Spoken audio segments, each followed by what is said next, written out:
Without so much as a hesitation, many well-intentioned Christians have damned many souls by damning their social and or private proclivities and habits.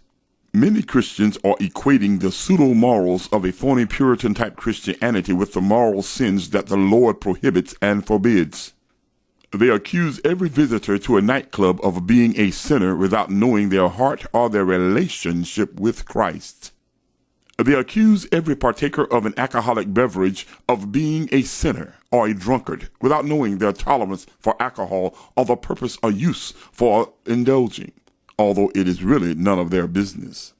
They establish a Pharisaical-type oversight of other believers whereby they stand in judgment of all professed Christians to judge whether or not those Christians are living according to their prejudicial and hypocritical image of Christianity, according to their ideology of being a saint.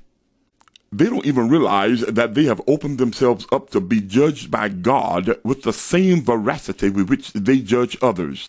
For they have not lived up to God's standard of holiness and obedience, and have actually been deviant and brazenly disobedient toward God and his eternal moral commandments, especially God's commandment to keep the seventh day holy. The majority of Catholic and Protestant churches are all guilty of falling short of God's standard of holiness and salvation. None is righteous enough to judge another as being a sinner in comparison to themselves. So before throwing that rock in your hand at the children of faith who are truly free, try smashing that stone against the religious hypocritical shackles that have kept you enslaved and bound to a religion that has neither a heaven or a hell to place you in. And the Lord is the Spirit, and where the Spirit of the Lord is, there is liberty. 2 Corinthians 3:17.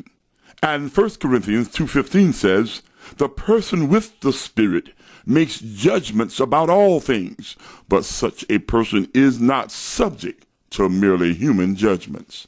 For a truth I tell you, only God is the true and just judge of all men and women. But if we judge, let our judgment be true and in accordance with God's holy commandments and moral laws, and not according to false Christianity and pseudo-religion. I'm O.W. Prince, and this has been your illuminating moment. Keep looking up. Passion, power, purpose on the O.W. Prince Ministries Broadcasting Network.